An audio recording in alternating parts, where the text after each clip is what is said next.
The Swiss Army knife, arguably one of the most popular multi-tools in the world. Not surprising, given that this multi-knife design has been going strong for well over 100 years. Back then, the soldier knife was the main model that was issued to Swiss soldiers. But now, there is a huge variety of models that can suit your needs. I use the Evo Wood 17 as my everyday carry. This little dude has been on some epic adventures with me over the years. It's a small design, the blade only being about 55mm long. Can you get a fire going with a Swiss Army knife? Well, providing one of the tools on it has a sharp 90-degree edge on it, then you should be good to go. The only problem is, not many of the tools on the Swiss Army knife have this sharp angle that you need to be able to strike sparks off a ferro rod or fire steel. Now, in an emergency, you could use the actual sharp blade of your knife, but this is not a good idea. You will soon blunt the blade. The reamer also has a sharp angle on it, and it can throw out sparks, but again, you don't really want to be blunting this tool. The can opener also has a sharp edge, and this can throw out a surprising amount of sparks, certainly enough to get a fire going. But one of the best methods is the saw, or more importantly, the back of the saw. It tends to have a sharper angle on the edge, and it can throw out sparks nice and easily. You then don't run the risk of damaging the blade itself. The corkscrew, you could argue, is one of the most unused items on the Swiss Army knife. After all, what more can you do with it other than open up a bottle of wine? Not saying that's a bad thing. In fact, I use it for just that. Hazel is fast growing, and when it's cut, it can grow multiple shoots out of the same cut. It's an awesome natural resource and is regularly coppiced here in Britain. I'm cutting a section that is about 2 inches in diameter and as long as I can get it. Using the knife, I chamfer the thin end of the long stick. I'm not cutting it too deep, just enough to create a flat section. Then, screw in the corkscrew into this flat section, winding it up as tight as it will go. Because of the way this Swiss Army knife is designed, the saw is on the opposite side and you're able to unfold it. In order to make it more rigid, I'm just going to wrap some cordage around the knife to stop it from rotating away from the stick. Now you have a saw on a stick. But what's the point in this? Well, let's take this example. You might have cast a fishing lure up in a tree and it's got caught. Let's face it, we've all been there. With this technique, you can cut high up branches that would normally be out of reach. Just remember to only do short sawing strokes, as the saw is only very short. It takes some time and patience, but it does work. You probably don't want to go any thinner on the stick diameter, otherwise there will be too much flex and the saw blade won't bite properly. So, the corkscrew isn't so bad after all. If you take a stroll through a coniferous woodland, you might notice that some of the trees have a white, waxy substance that is flowing out of the bark. This is one of the best natural resources you can find. This pine tree is flowing with the stuff. It's called resin, not to be confused with sap, which is totally different to resin. All trees produce sap, but only certain conifer trees produce resin. Sap is a more watery substance that trees use to move mineral nutrients from its trunk and up and down to its leaves and roots to aid with photosynthesis. Resin, however, is different. Rather than harbouring nutrients that later get transported through the tree, resin consists of compounds secreted or deposited by the tree. Scientists are still debating to this day as to whether resin is a waste product of the tree, but it is thought that it's a form of protection against infection on damaged limbs or to prevent insect attack. Although sometimes there is a symbiotic relationship between tree resin and insects. Anyway, I digress. Here is a tree full of resin, and I'm going to collect it. Now, rather than destroy my knife blade, as the resin is very sticky and difficult to clean off, I'm going to use a stick to pull out the chunks of resin and collect it in a tin can. Once I have enough resin, I cut off a small piece of birch bark. I score the bark first with a knife blade, then begin to gently slice underneath the bark to peel it back without breaking.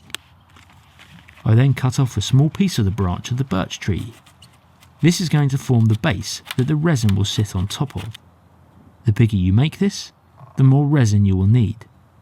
I'm keeping it small. You don't have to peel the bark off, but I'm going to anyway to make the outer bark sit more firmly against the edge. Now, I'm going to need something to keep it all together. For this, I'm going to use Scots pine tree roots, as they are easy to harvest and process, and they work well as cordage straight away. I use the back of the knife blade to take off the outer layer of the roots. It just helps to make them more pliable and easier to bend. Clear off any chunks of inner bark so that it will sit flush.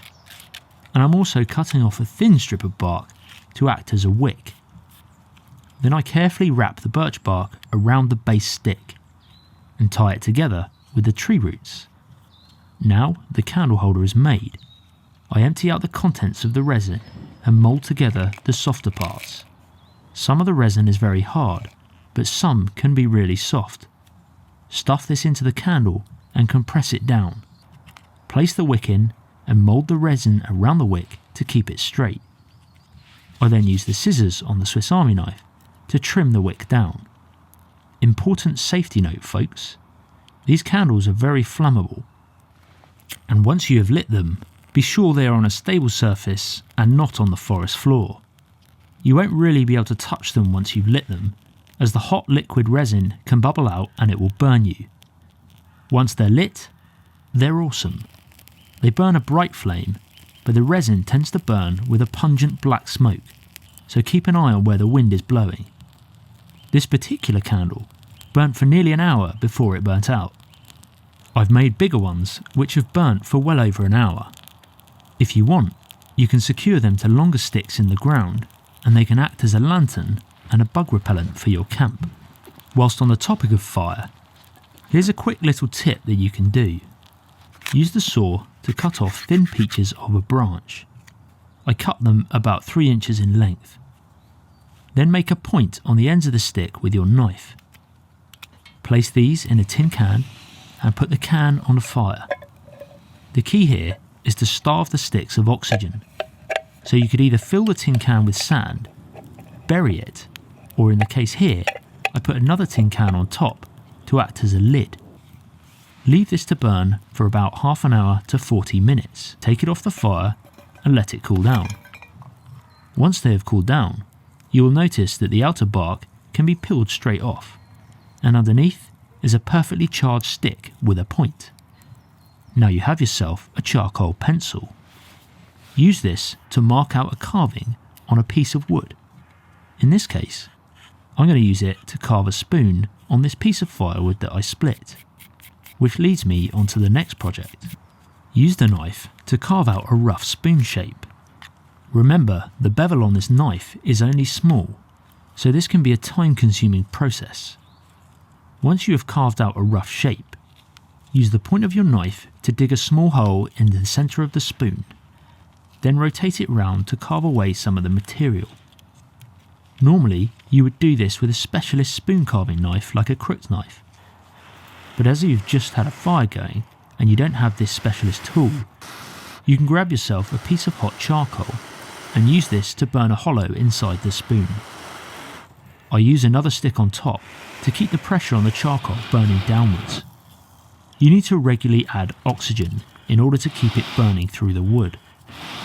The trick is to use long and slow breaths to keep that charcoal hot. It's more effective on a windy day. After a couple of minutes, you will notice the charcoal burning out the hollow shape of the spoon. All you then need to do is work on shaping the rest of the spoon, gently taking away a little bit of material each time.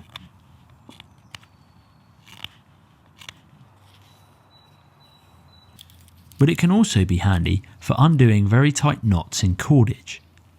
Just work the spike through the cordage until you are able to form a small loop. This then gives you enough room to work out any remaining loose ends of cord through this loop. Chewing gum. Not something you really think of when packing your backpack with camping and survival gear, but it does have a few uses which might just help you out in the wilderness. If you use a tarp or a tent regularly in the woods, at some stage you might end up getting a hole in it. If you have some gum, chew on it to soften it up and use this to seal the hole. Once dried, it sets fairly hard and it will help you to seal up most small holes. Be sure to seal it up from both sides. Another way of sealing a hole in a tarp is to use paracord. Pull the cord through the hole and leave roughly 1.5 inches of the tag end. Then use a lighter to light the end of the cord.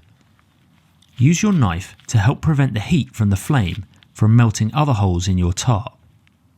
As the cord burns down, quickly roll the flat of your knife over the flame to extinguish it and compress the melted material onto the hole.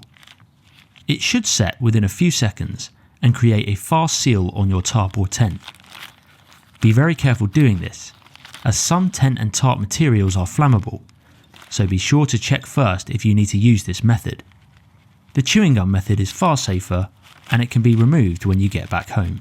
If you find that your chewing gum has a shiny outer layer of paper, you're in luck. Unfold the paper and cut it into 4 strips, making sure that these strips are shaped like an hourglass. These 4 strips are 4 opportunities for you to start a fire. For the next step, you will need a battery. The head torch I use has a AA battery in it. Most torches and flashlights tend to use similar batteries to this. This material is conductive and the voltage coming out of the battery is channeled into the narrow part of the paper and it generates a lot of heat. Enough heat for it to ignite. To get a flame, I put one end of the shiny side of the paper on the negative end of the battery and then the other end of the paper onto the positive side of the battery. Now, you don't have much time when lighting a fire using this method, and it's pretty easy to get wrong, which I will demonstrate here. In this example, the narrow part of the paper was too thin and it burnt through too quickly. But on the second go, you can clearly see that the narrow part of the foil ignites as the 2 ends of the battery come into contact with it. The flame doesn't last too long, so best to be prepared with some tinder material to grow that flame into a fire. In this next demo, I use some dead bracken to pass on the flame from the chewing gum wrapper. It's not a survival skill that you will need to do often, but it's one of those that's always good to know how to do. Just be careful, batteries and flames do not mix well. When you need to be stealthy at night, the head torch can be a pretty big giveaway, with its bright light reflecting off all manner of things and giving away your location. If you add a simple piece of masking tape to the front of the light, it will help to cut down the flare given off by it and greatly reduce the reflectiveness of the beam. But it can still give you enough light to go about camp tasks in the dark.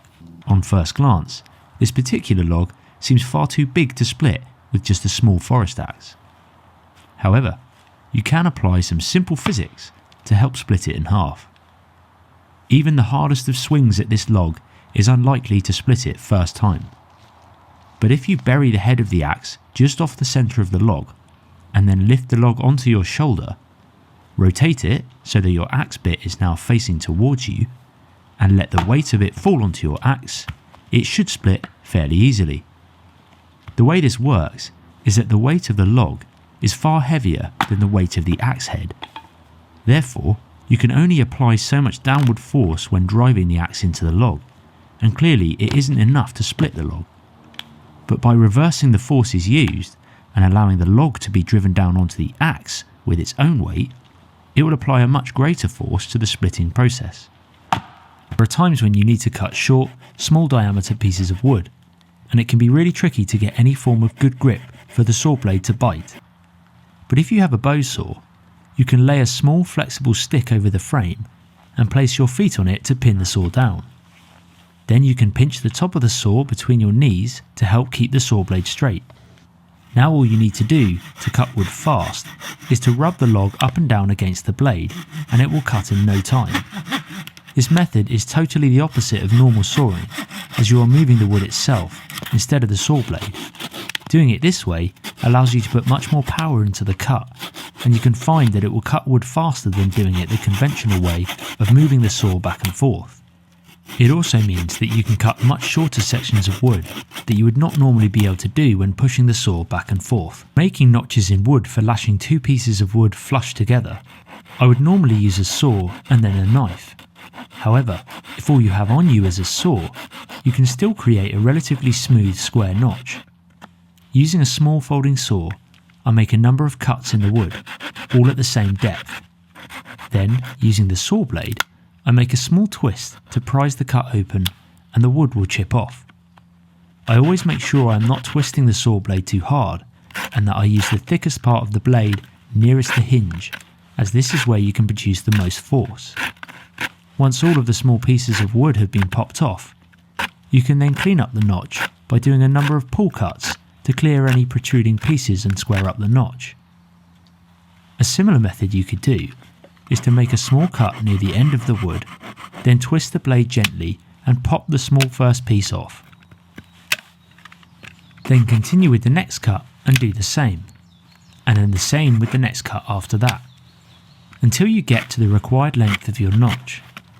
By doing it this way, each piece of wood that you are removing is always on the outside, and therefore has much less resistance when popping it off. Once you've tidied up your notch, you can then place your sticks together and lash both notches together to create a right angle for things like door or window frames. What if you find yourself out in the woods and you don't have any flat chopping block to split wood on, and the saw you have is too small to cut any decent diameter chopping log? If you can find a sturdy dead tree on the ground, this is all you need to split down your firewood. Place the wood against the trunk of the tree, making sure that the top of the log is resting firm against the trunk. Keep your legs apart and bend your knees. Then simply swing down against the top part of the log, making sure you are driving the axe head towards the tree trunk.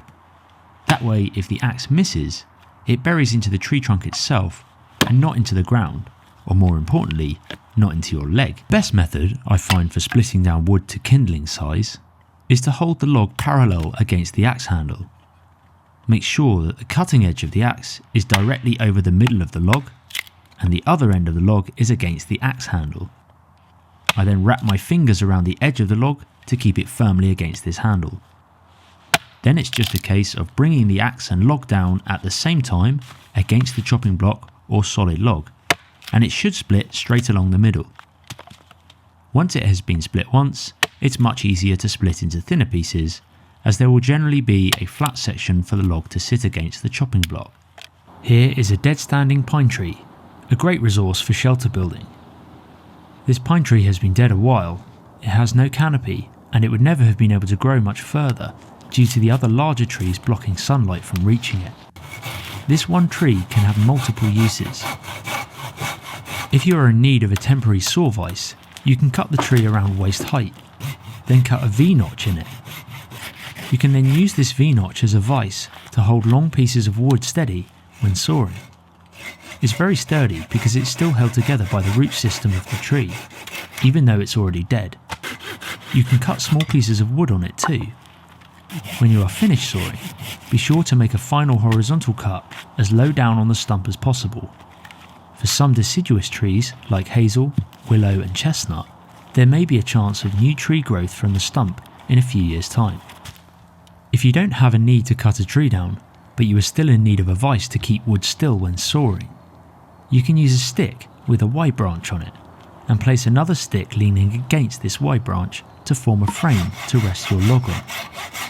This form of saw vise works best with long logs, as the log you are cutting actually acts as another leg for the saw vise, almost like a tripod, and it makes it much sturdier.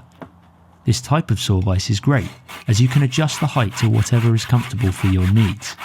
Whether you're a small or a tall person, the height of the vise can be adjusted to fit. You can even cut short lengths of log on it. But the best part is that when you are done, you can simply separate the logs from each other and they become portable. You can take them back to base camp or move on to another spot. When making a fire from a bow drill, you need to burn in the hole with the spindle to begin with, and then you need to create a notch for the wood dust to gather and for your ember to be seated. You can use a knife to make this notch, but this can be time consuming. If you have a small folding saw, you can make two cuts at angles towards the burnt in hole. and then remove the material to make your V-notch. It's much quicker and easier making the notches this way, as generally folding saws are crosscut saws, and therefore they are designed to cut across the grain of the wood, which makes it fast to remove the material to create the V-notch on a bow drill.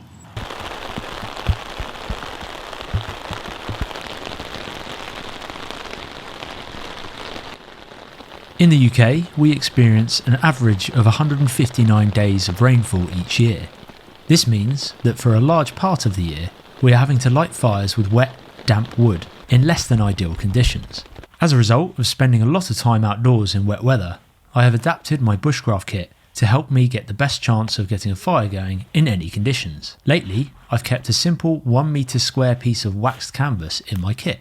The first, and arguably the most important part of wet weather firelighting, is to try and find the driest wood. To do this, look for dead branches that are high up off the ground. Branches like these Scots pine ones are ideal, as there is plenty of resin that builds up in the joint where the branch meets the tree.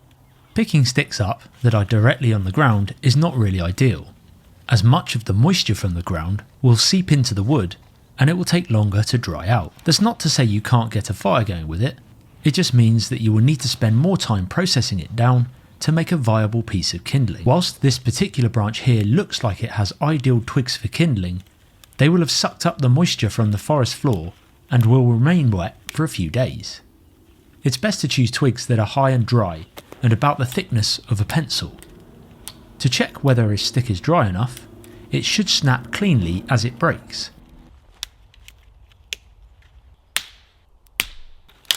If it snaps, but pieces of bark still hold on, then this wood is still green, i.e. it has not been dead long enough for all of the moisture to have left the wood. This type of wood will still ignite in a fire, but only when a fire has been burning for hot and long enough for it to do so. It's not ideal for the beginning stage of firelighting. As I know the weather is changeable fast here in the UK, this is where the waxed canvas sheet comes in handy. I place my twigs and kindling on top of the mat, and this stops any moisture from the ground seeping up into the wood as I go to collect more material. The best natural firelighting resource that is available to me in this area is by far the bark of the silver birch tree. Here is a small piece I collected earlier that day, and to show you how flammable it is, I'm going to soak it in this small body of water and ignite it. After shaking off the excess water, you can see that the bark is still completely saturated. And if I hold a lighter to it, just watch how quickly it takes to flame once that initial surface layer of water has evaporated. The reason why it burns so well is because the outer bark contains betulin, which is what causes the bark to be white, but also protects the tree from bugs, pests and disease. The betulin is highly flammable, and it will often produce a black smoke as the oils burn off when you first light it. Whenever I see silver birch when I'm camping or out in the woods, I will always try and keep a small piece in my pack to stay dry for when I next need it for firelighting. But what if you don't have birch bark near you? Well, you can still get a fire going, you just need to use a different method. Remember when I spoke about not using damp sticks from the forest floor? Well, sometimes you might have no other option. In this case, find the driest part of the wood and cut out a small section that is free of any knots or side branches. Ideally, it needs to be as straight as possible. Here you can clearly see these two pieces of wood I have cut are wet on the outside, but on the inside they're relatively dry. If we can expose this dry wood, then we'll have a much better chance of success for our fire. I split the wood in half by using my knife and another stick as a batten. Once it's split open, the wood is nice and white, which means it's dry. So despite the fact that wood looks wet on the outside, the bark is actually what keeps the inner wood dry. All that is needed is to expose that dry inner wood. Now, using my knife, I make fine curls towards the bottom of the stick. These need to be as thin as possible, but not too thin that they fall off the stick. By doing this, I'm getting to the innermost part of the wood, which will be the driest. Once I've made a big enough feather stick, I tend to make a number of very small thin shavings with the tip of my knife. You don't have to do this step, but again, given that the wood is wet, it's offering the best chance possible to get that fire going. I don't tend to cut any corners when lighting fire with wet wood. I then lay a few sticks down to act as a raft and keep my fire off the ground. Fire needs heat to continue burning. If I tried to light the feather sticks directly on the ground, the cold from the saturated moss is going to sap the heat from the fire and likely stop it from burning well. I keep a small fire steel in my kit at all times. I lay my fire steel on the stick so that it is directly opposite those fine shavings that I just made. I then shower it with a few sparks, the fine curls ignite first, and then I tilt the feather stick vertically so that the fire climbs up through the curls. You don't have much time before the fire starts burning through the wood, and so I place a second feather stick on top to grow the flame. Ideally, a third feather stick will give you a more efficient burn. Then it's just a case of laying the feather stick down onto the layer of sticks and slowly adding small pieces of kindling on top and gently building the fire up as it burns. Being able to make a live trap for a bird or small mammal is a key survival skill to know. It can be applied to almost anywhere in the world, and all you need is a few sticks and some cordage. I start off by tying 2 sticks together at equal lengths from both the top and the bottom. If your cordage is slightly lower than the lengths of stick you have cut, then this should make a rectangle shape. Once the rectangle is made, twist the sticks and it makes an X shape. Lay this down on the ground. Next, cut or snap a load of sticks of roughly equal length and diameter. Put the first stick underneath the X and roll it to the end of the cord until it can go no further. Then do the same at the opposite end. With the next stick, place it underneath the X, but this time facing vertical, and roll it to the end of the cord as far as it will go. Then alternate again and roll the next 2 sticks horizontally across the X. Keep alternating between horizontal and vertical sticks. Each time that you place a stick in, it pulls the cord even tighter. As you work your way up to the top of the cage trap, start to use smaller length sticks. Essentially, you are creating a pyramid shape. The cord will start to get really tight once you get towards the top of the trap. I should mention that I prefer to use tarred bankline for the cordage on this trap. It has a coating on it which makes it slightly sticky and holds everything in place much better than paracord, which can often slip under tension. When you have done the final 2 sticks at the top, place a short stopper stick to wedge these top sticks in place and keep everything rigid. Now you have yourself a cage trap. Next up is to make the trigger. Cut a stick around 6 inches in length and roughly the diameter of your thumb. For this particular trigger stick, I am using an oversized stick just so it's clearer for the camera to see. Make a saw cut in one end of the stick, only cutting to half the depth of it. Then rotate it and make another saw cut on the opposite side, again only to half the depth of the stick. Now break the stick in half and you should have 2 equal pieces that fit perfectly together like a puzzle. Here is another stick which is going to be the one I will use for the trigger. Use your knife to slice away some of the material on the inside of the stick. I thin out the material at the top of the stick to increase the sensitivity of the trigger, essentially making it a hair trigger. Thinning out the material also creates a gap for the bait stick to sit in. Lift up the trap, place the 2 sticks back together, and place the trap back down on the trigger stick, which should be placed at an angle. Insert the bait stick, and then spread some nuts or berries on the inside of the trap, ready to attract birds or mammals inside.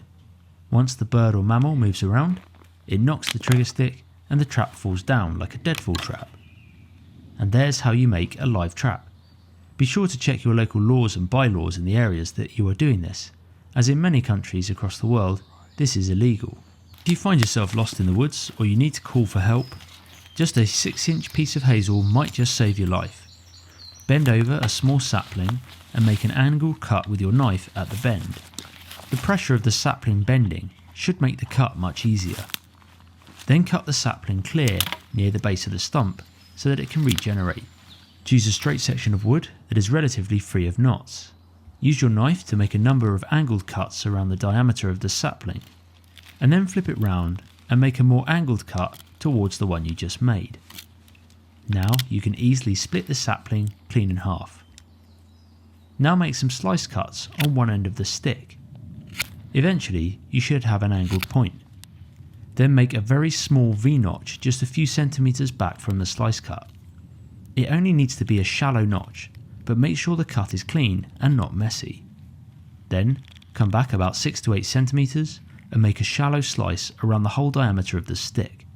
Sometimes it's easier to rotate the stick as you do this. Now use the handle of your knife or another stick to lightly tap all over the outer bark. This is going to help break up the fibres between the inner bark and the cambium layer. Then hold the top end of the stick in one hand and the bottom end in the other hand and twist and pull the bark free.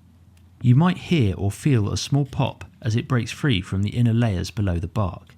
This works best in springtime when the sap is running. On dry and warm days, it's much more difficult. Gently slide off the outer bark, being careful not to split or rip it. Place this to one side. Next, make a slice cut about 3 centimeters back from the V-notch and cut towards the notch. You will need to make the V-notch slightly deeper at this point. Keep making thin slice cuts towards the V, but be careful not to put too much pressure so that you don't slip through the V-notch and split the end of the stick. Finesse is pretty key here. You can stop making the cuts when you've got down to the pith of the stick, so about half the depth of the wood. Next, gently slide the bark sleeve back onto the stick, making sure the hole in the bark lines up with the V-notch that you cut. And now you've made a whistle, which can make a really high-pitched sound and can be used to attract the attention of search and rescue or anyone nearby. You can even use this to make an SOS signal, which is 3 short blasts, followed by 3 long blasts, and finished with 3 short blasts of the whistle again. This can be recognised internationally. The great thing about this is that you can keep it as part of your kit and even tie a lanyard around it with some cordage and keep it on you as you go on trips. Another simple trap that you can make is a spring pole snare. All you need for this is one sapling, a knife and a bit of cordage. Find a small sapling that has plenty of spring in it. If you want, you can cut the sapling so that your trap is more portable and you can take it with you. Clear off all the side branches and leaves, and from the same sapling, cut off a section roughly 50 centimeters in length. Make some points on either end of this stick. Next, go to the very tips of the branches and cut off a short thin twig which can be used as a bait stick. Finally, cut another piece off around 10 centimeters. This will be the trigger. Now you have all of your components of the trap: a spring pole, a trigger stick, a holding loop, a bait stick and some cordage. Push the spring pole into the ground and tie some cordage to the tip of it. Next, pull the spring pole down to a point where it is under high tension. Then mark an area where the cordage meets the ground and push both ends of your hooped stick into the ground at this point. Next, tie your trigger stick to the cord, making sure that it's at the correct height, that when it's pulled down to the ground, the pole is bent over with it. Then tie a snare loop at the end of the cord. You can use a sliding knot for this, providing your cordage is smooth. However, it would be best to tie a small loop and feed the cord through this. That way, the cord runs freely through the loop and reduces the friction when the snare closes tight. In this example, I'm just tying a simple slip knot. Now, put the trigger stick underneath the loop and place your bait stick underneath to stop the trigger from flipping back under the loop. It's going to always want to do that as it's under tension. If you put a piece of bark or a stone underneath the bait stick, it helps to stop it digging into the ground and reduces friction. Lastly, place your snare loop over the trigger, making sure that the knot is right over the trigger stick.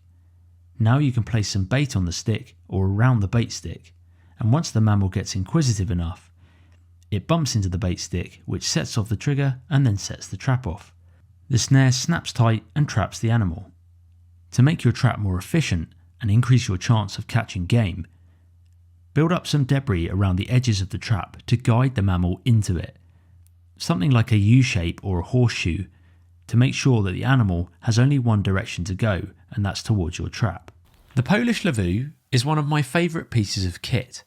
It's essentially 2 military ponchos that are buttoned together, and they can be quickly deployed into a 2-person tent just by adding a centre pole. They are made from canvas, which means they are really durable, but they're also on the heavy side. The ability to wear them as a poncho to protect you from the elements, and then quickly deploy them into a tent, makes them a versatile piece of kit to have. I've used mine in all sorts of conditions, including a multi-day winter snow camping trip.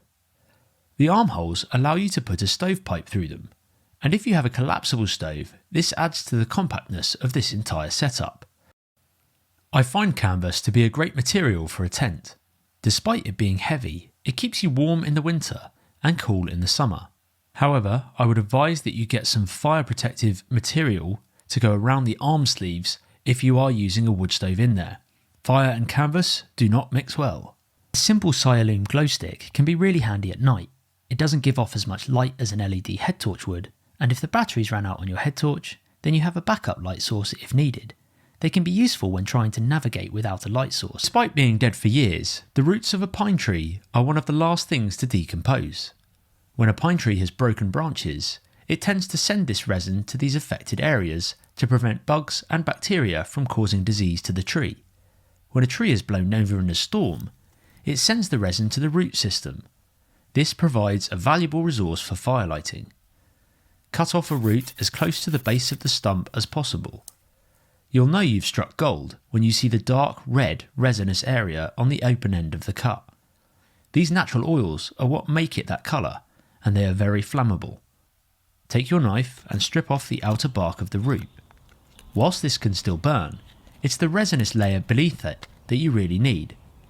Use the back of your knife to scrape off fine shavings of the resinous wood. If your knife doesn't have a sharp spine, you can use the blade, but over time you'll want to sharpen your knife edge, as doing this often will start to dull your blade. Now use your fire steel to scrape off some sparks into the fine resin shavings, and they will readily ignite. They burn for a considerable amount of time, allowing you a bit more freedom to place fine twigs on top and begin to grow your fire. The great thing about using this resin to light a fire is that it burns well even in wet weather. You'll notice black smoke emitting from the flame, and this is the flammable oils burning off from the resin. You can keep the stick in your firelighting kit ready to be used again in the future. Given that you only need a small amount of shavings to get a flame, it should last you a considerable amount of time. Bankline is a useful piece of kit. I use tarred bankline for a lot of bushcraft projects, as it's rot resistant and the coating on it helps to prevent knots from slipping. It's also much thinner than paracord, and so when you store it in your kit, it takes up much less space. But an added bonus is that due to the tarred coating, it burns really well when you put a lighter to it. Admittedly, I wouldn't do this all the time, as it gives off a pretty pungent, unfriendly smoke. It also burns well in wet conditions, so it can be ideal for getting a fire going.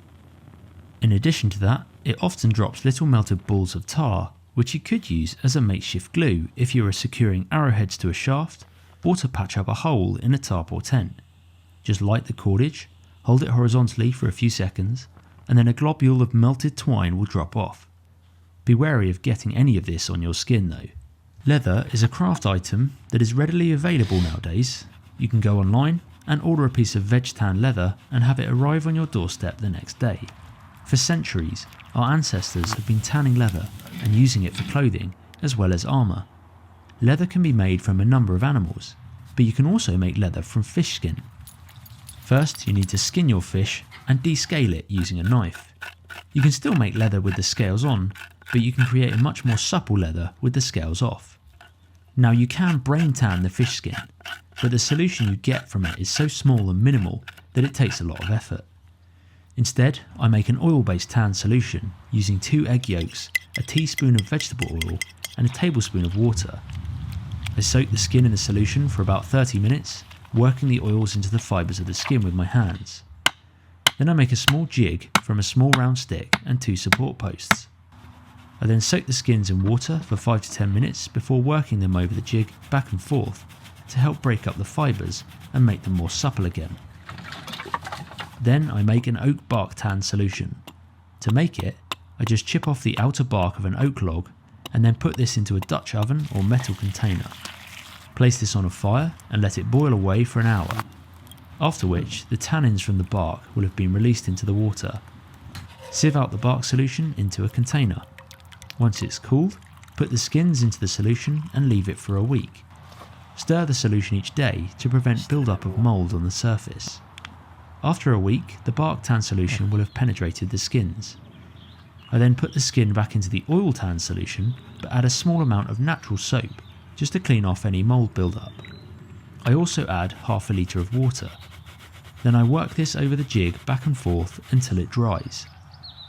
I add some leather balm and work this again through my fingers. After a few hours, the oils will have penetrated the fish skin to make it supple enough to craft into a usable item. If, however, you don't have a 90-degree spine on your knife, you can either file one on there, or if you have a folding saw, such as a silky or a barco, these have very fine, thin spines, which can be really effective at getting sparks from a ferro rod. And the great thing is that you barely have to put pressure on them compared to using your knife. The great thing about small hatchets over large axes is that they are portable. You can often carry some of the smaller ones on your belt. The issue I've found with having them tucked into your belt is that they can really restrict movement. You can eliminate this by using a simple piece of paracord. Take a piece of the cord, bring the ends together and tie them in a knot. This creates a loop. Now pass this loop through your belt and then pass the knot through the loop like you would with a prusik knot for tying onto the ridgeline of a tarp. Pull the knot tight and you have yourself a small loop dangling from your belt. Now you can pass the handle of your hatchet through this loop and it will sit close to your hip, but not too tight that it restricts your movement. Whenever you go to kneel down, the axe moves freely. It's also dead easy to deploy whenever you need to use it. Once you're done, just loosen the loop and pull it free from your belt. You can keep this piece of cordage in your kit, ready to deploy whenever you need to use it. It doesn't have to be used for just hatchets too. I've also used it for carrying a water bottle on me. The clematis vine can be a valuable resource for bushcraft and survival. The thicker parts of the woody vine can be crafted into a hearthboard for bow drill. The thinner parts of the vine can be woven together to form a basket. Gently pull the vine down, gathering a mixture of thicker and thinner ones. Make a spider-like structure with 3 pieces of the large vine. Then use the thinner vine to weave in and out of each spoke, moving diagonally. With the base finished and about the size of your hand, then you can start to weave the thicker vines in and out of the spokes. To finish off, cut off the ends of each vine or fold them back into the basket. Leave 2 opposite ends remaining and lash these together to create a carrying handle. Now you have yourself a basket which you can use to carry your wild edible food. The roots of many conifer trees grow relatively shallow, especially those of the pine species. Use a stick to dig through the soil to locate the thinner roots which are near the surface. Follow the root along from the tree and gently prise it up. Take off the rigid outer layer of the root using 2 sticks or the back of your knife. This will expose the flexible inner layer. You can make the root more pliable by splitting it in half with a knife and peeling back the sides evenly. You can take this one step further by bashing the roots with a stick to break up the fibres. Soak them in water for an hour to make knot tying easier. You can use the root as it is for simple bindings, or you can weave 2 or 3 roots together to make a stronger ply cordage. Use these roots to lash sticks together to make bushcraft shelters and primitive traps. Not just the roots of a tree that can be used for survival. The inner bark of some species, such as the western red cedar tree, can be peeled away and used in a similar fashion to the tree roots. You can make it more pliable by soaking it in water and tearing it into thinner pieces and weaving them together. Here you can see the inner bark to lash together a hazel frame when building a Native American wigwam. The inner bark of cedar can also be used to make fire. As the tree matures, the bark becomes rigid and fibrous, to the point where you can simply peel it off in thin strips. You'll need to break up the fibres first before you can get it to ignite. Do this by rubbing it between your hands to fluff up the inner fibres and separate them from the tough outer bark. Eventually, you will create a small tinder bundle. Now you can shower it with sparks from a fire still and it should take to flame fairly easily. If you're prepared, you can make a number of these small tinder bundles and keep them in a fire lighting kit in your backpack. So you're ready to light fires whenever you next need to make up camp and shelter for the night. As if that wasn't enough, the bark can also be used to make tiles on the roof of a shelter. When a cedar log still has moisture in it, you can peel away the bark in one piece, using either your knife or a stick with a point on the end. Sometimes you might even be able to use your hands to gently prise the bark away from the log. I've used cedar bark on a number of different shelters, like this Native American wigwam, or this larger Viking-style house. It's a brilliant resource for bushcraft and survival. But one thing to note when using it as a roofing material is to be aware that as the bark dries out, it will shrink, and it can leave gaps in the roof of your shelter. So where possible, try and overlap the layers or double layer it. Many coniferous trees produce resin, a sticky glue-like substance that trees produce when wounded from broken branches or being attacked by various pests. Scrape the white resin off with your knife or a stick. I would recommend using a stick as it's a pain to get off your knife. Put it in a metal container and place this on the fire for a few minutes. Once melted, it will look like black tar. This is called pitch. It's highly flammable due to the high levels of resin, but while it is warm and malleable, wrap it around a stick and let this dry. Once dry, it sets hard as rock. This is nature's primitive glue, and now you can reheat it up and use it to seal joints on any timber frame shelters you build, or better still, use it to secure arrowheads to shafts. This tiny plant is known as the pignut.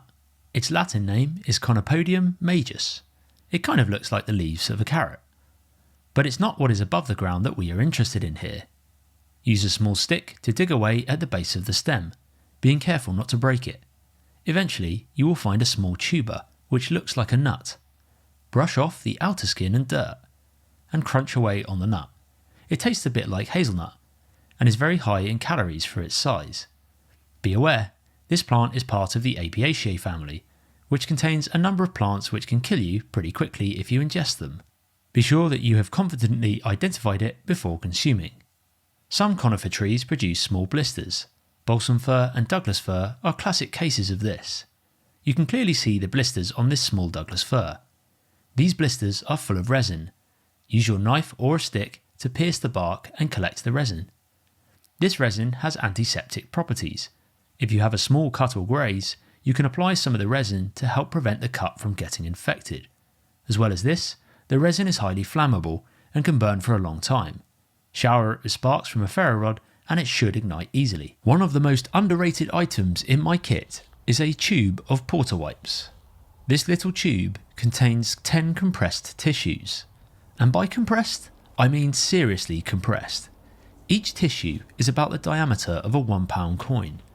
All you need to do is to add water to them and watch them expand into a pretty durable wipe, which you can use for cleaning your hands, washing your face, or even to help wipe excess blood off superficial wounds, providing you use sterile water of course. They don't break up like normal tissues would. They are more of a wet wipe. It does say that they are biodegradable, but I still take them home to dispose of. They're an awesome piece of kit, even if you're just into camping and hiking and not the hardcore bushcraft and survival stuff. I find them really useful. I'm not sponsored by them. In fact, I was sent them by a subscriber years ago. I just genuinely use them regularly. Another small item that I keep in my pack at all times is a lightweight tarp. This one is a 3x3 meter one by DD. I'll link to it below, but any tarp can be used to make shelter. I just opt for one that is very compact and small. If I know conditions are going to be wet, then often I will stuff my tarp in one of the side pockets of my backpack. This is where having a lightweight thin tarp is useful. At one end of the tarp I will have some cordage tied to it, and this will be the last part that I put into the pocket of the pack. This side pouch is just over a litre, and the 3x3 meter tarp fits snug and the zip can be done up. And now we wait for the rain. Many times I've been out in the woods and the weather has caught me off guard. The forecast has said no rain, but I've suddenly been hit by a downpour and had little time to get under cover. This is why I have honed some of my kit so that I'm fully prepared for this. If you haven't checked the weather before you've gone out on a trip, you can often tell when bad weather is about to hit. Signs I look out for is a sudden drop in temperature, the air feels cool and fresh, and the wind will start to pick up. And whilst this might feel nice when you have been cutting up firewood, get ready, as you won't have long before the rain arrives. This is a weather front, and depending on the strength of the wind, you need to be ready to deploy a shelter quickly. And this is where my favourite tarp shelter comes in. Find a tree. Any tree will do, but preferably one that is sturdy. I pull the cordage out of the pocket and tie this corner of the tarp to the tree. I try and tie it as high as I can, as 3 meters will offer quite a bit of shelter, and the higher I tie this corner of the tarp, the steeper the angle will be to shed water. However, if you want more space underneath your shelter, then tie it around head height. Now I just use the weight of the backpack to pull out the remainder of the tarp. By keeping it inside the pocket like this, not only does it allow for quick deployment, but it also means that the tarp doesn't blow and flap around everywhere in strong winds. Now it's just a case of pegging out each tie-up point of the tarp, trying to keep the material as tight as possible. I can set this tarp shelter up in less than 3 minutes and have all my gear in the dry. To stop the kindling I have collected earlier from getting wet again, I just roll the wax canvas sheet across it and it keeps the rain off. Alternatively, I could put the kindling under my tarp, but then the ground under the tarp is already damp. With the firewood prepped and sorted and the gear dry, I then make some final adjustments to the tarp. You can see that even in this heavy rain, the water just runs off this waxed canvas sheet. I decided to leave it outside to see how dry it would keep the wood.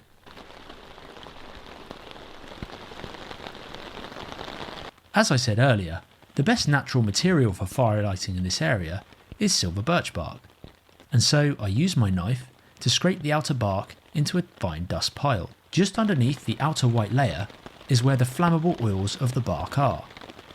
Now I'm under the tarp, I can take my time getting the final preparations of the fire ready. The ground in this particular area is saturated all year round. It's basically a bog, which is another reason I chose it for this episode. Despite the fact I don't really need to clear an area for a fire because the ground is so wet, I still think it's good practice to do this, as I want to be able to leave no trace of fire once I pack up camp. As I demonstrated earlier, I create a raft using small sticks. If you want to increase your chance of fire, you can split slightly larger sticks in half to create a flat, dry area to build your fire on. Now I use that waxed canvas sheet to protect the birch bark from the rain. It's imperative that the birch bark powder is kept as dry as possible. It will still ignite when wet, but it will take longer to burn the more saturated it is. Once the dust pile ignites, you have a few seconds to keep the fire going. To do this, I peel off a number of thin strips of the birch bark and get this lit from that first flame. It can take a while, but relying on the dust pile alone to get your twigs ignited isn't enough. You need to get that flame going for an extended period of time, and to do that, I carry it over to small strips of bark.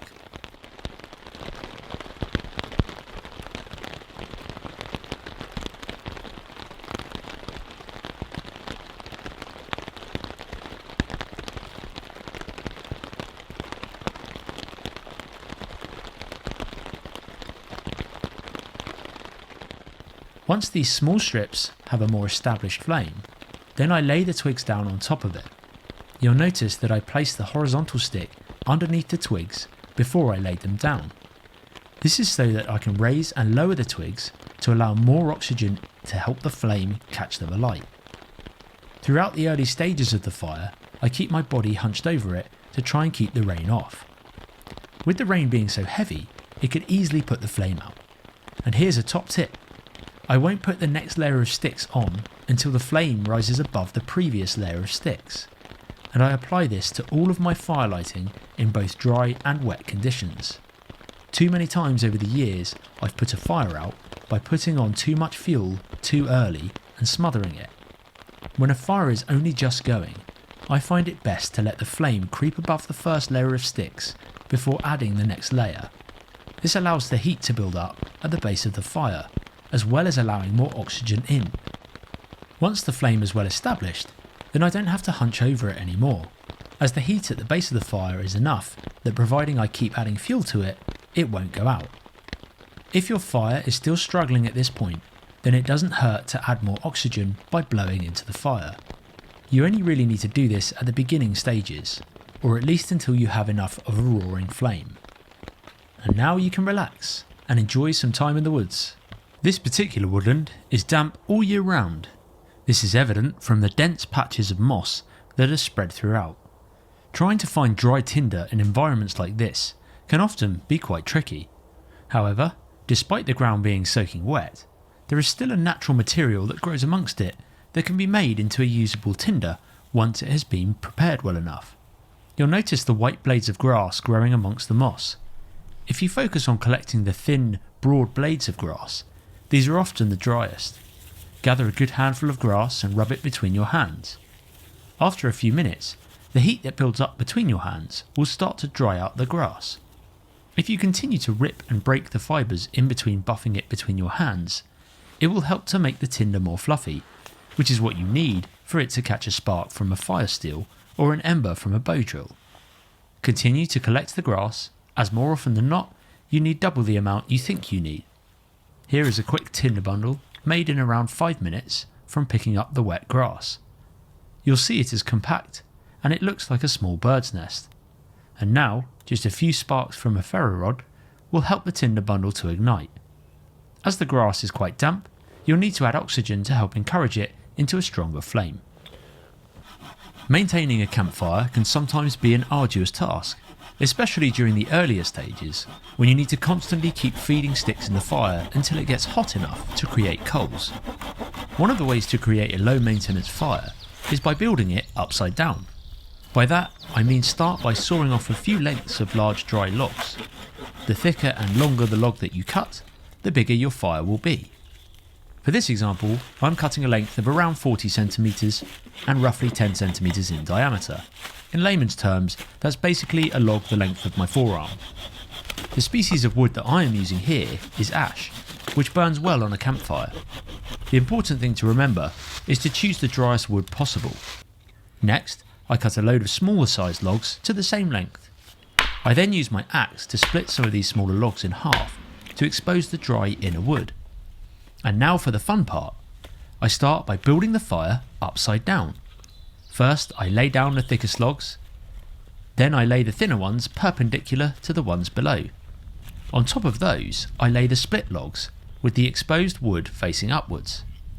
I continue to build the fire lay until all of the split logs are used. It's kind of like making a Jenga tower.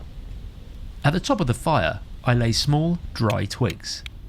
Now all you need to do is light a fire on top and watch as the magic happens. This time I decided to light the fire with a traditional flint and steel method. I strike the steel down onto the sharp piece of flint, which causes sparks to catch onto the char cloth.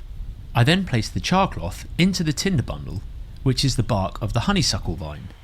I blow some air into the tinder bundle to force oxygen in, and then the fire ignites.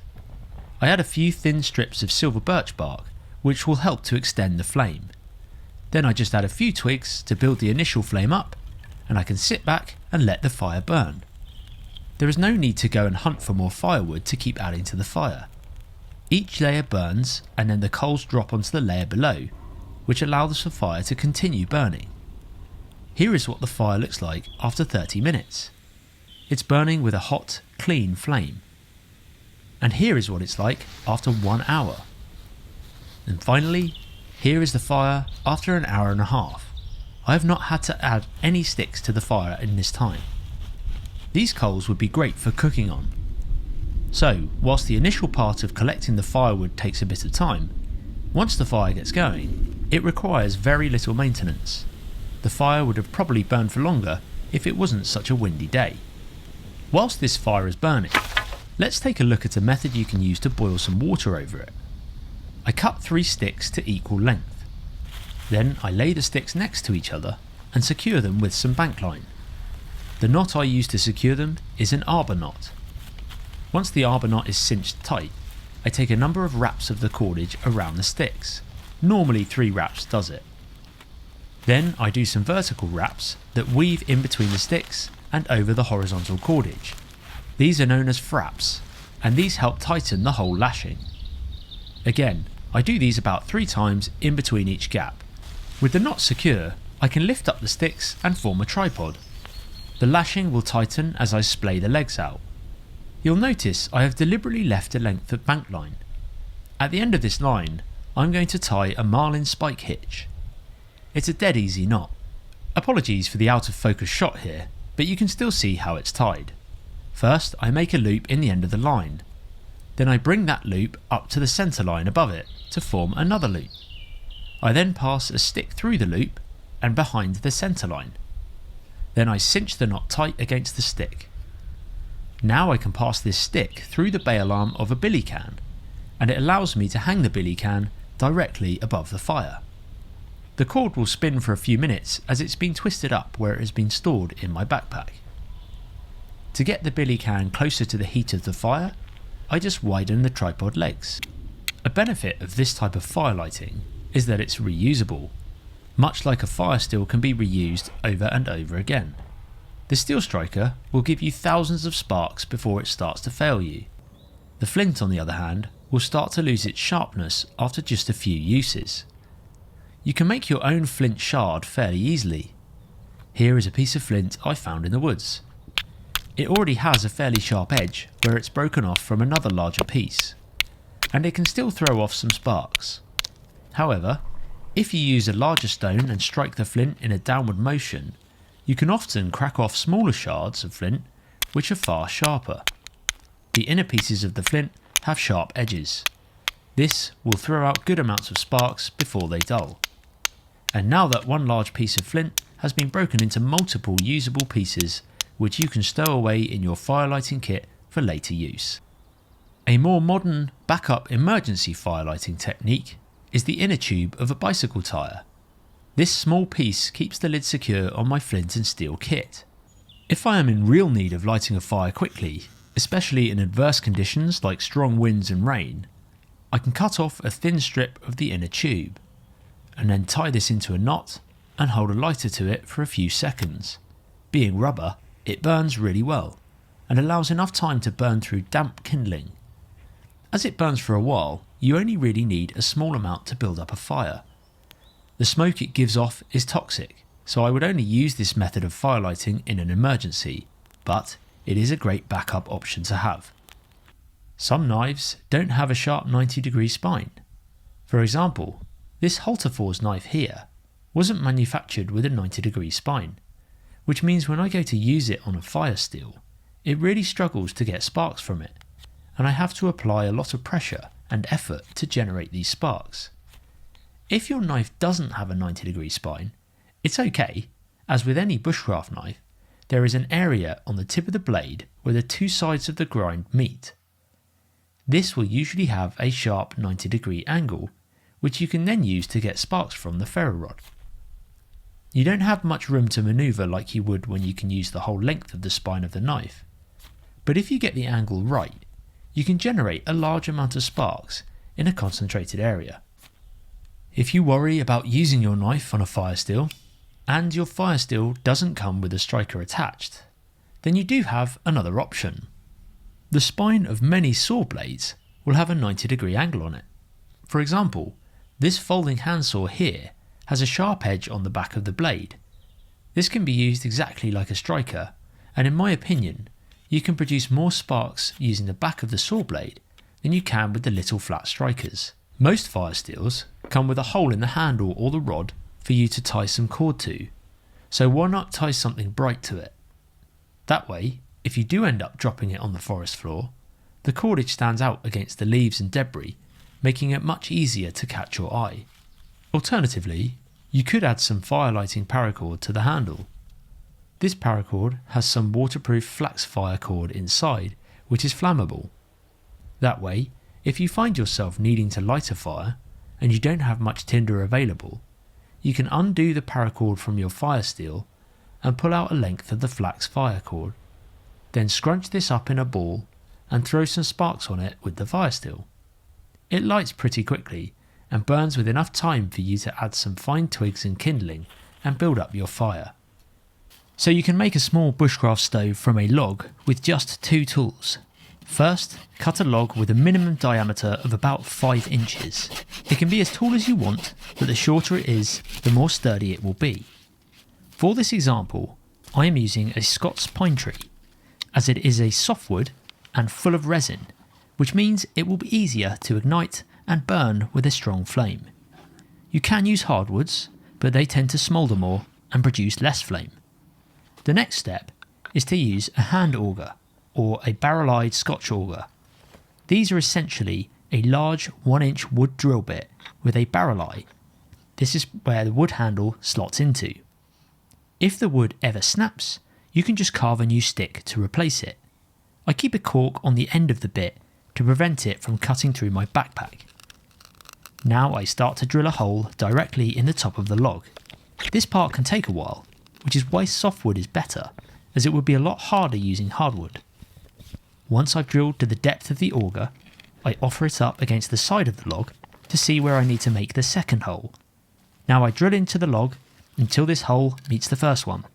I use a stick to check that both holes are now connected, and that means that air can flow through them. This type of stove is also known as a rocket stove, and you will see why in a minute.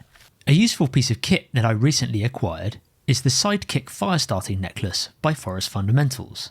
This is essentially a necklace with a mini fire steel and striker attached to it. When I am ready to light a fire, I just pull the necklace at the back and the magnetic breakaway clasp releases. Then I just slide the fire steel up the survival cord and it's ready to go. It throws out a good amount of sparks for such a small fire steel, and it's easily enough to light this small pile of birch shavings from the bark of the silver birch tree. So let's use it to light the rocket stove. I peel off some thin strips of birch bark, then I scrape a pile of birch bark shavings. I throw a few sparks onto the dust pile and it ignites. I then pass this flame onto some of the thin strips of bark and place these into the hole on the top of the pine log. Then I feed some small twigs into the side hole and blow air into it to give it more oxygen. After a few minutes, the twigs on the inside of the log will burn and turn to hot coals. Then it's just a case of adding more twigs to build up the heat inside. Once the stove gets hot enough, I add a few stones around the edge. Then I place my cook pot, frying pan or canteen cup on top of these stones. The stones allow more air to flow through the holes. After 10 minutes or so, I don't need to add any more oxygen myself. I just turn the log so that the hole is facing the direction of the wind, and it will burn happily now for well over an hour. You can see that when I lift the canteen cup off the stones, it's now burning with a really clean flame. This indicates that the log is hot enough to burn on its own. Within 10 minutes of it being on the log, the water is now boiling, and I can continue to use it to cook food and leave minimal impact or a fire scar on the ground. I can also easily put the fire out and take the log with me to a different camp if I needed to. However, if you wanted, you don't even have to use the rocket stove as a stove at all. You can easily turn it into a really effective bug repellent. This time, when you light it, instead of using dry sticks for the fire, put some green or slightly damp wood in there. This will cause it to smoke, and if you have it hot enough in the first place, it will smoke for many hours as the fire is so contained and oxygen is restricted compared to a normal campfire. It's also highly portable, so you can pick the log up and move it closer to your tent or camp area if the wind changes direction. Being pine, it also burns with a thick pungent smoke, which I find works really well at repelling mosquitoes. If I find that the airflow in the log is just not enough, and it's constantly smouldering and not burning into a flame, then I would take an axe to it and split the rocket stove into 4 pieces. I then remove a bit more material from the inside of each piece to widen the hole in the middle and allow a lot more air to flow into it. Bugleweed is a common perennial plant that grows in shaded areas of deciduous woodlands. It's a member of the Lamiaceae family, and both the leaves and shoots are edible. However, it is more commonly used externally for the treatment of wounds. It contains substances that are also found in the digitalis plants, which have been used in treating heart conditions. More often than not, it is used as a homeopathic remedy to create medicated oils and ointments. It's good for throat irritations and mouth ulcers. The majority of tarps will generally have at least 4 tie-up points. The first tip is that I make sure to always have guy lines tied out on at least 4 corners of my tarp. These will stay on my tarp all year round. Most of my shelter setups can be made with just these 4 tie-out points, but sometimes I need to add 1 or 2 extra guy lines. The tarp I use is a square tarp, normally 3 by 3 meters, but with this ultralight one, it's actually 2.9 by 3 meters, so near enough a square shape. I normally have about 2.5 to 3 meters of cordage on my guy lines. On this particular tarp, I have used bank line, but I also use 550 paracord. If you want to set up your tarp in the quickest way possible, then it's better to bring some strong metal tent stakes with you. However, to save on weight and space in the pack, I tend to make my own, unless I am heading to an area of open land where there are very few trees. I look for thin sticks that have a number of broken branches and knots coming off them. This particular woodland is dense, with Scots pine being the predominant species.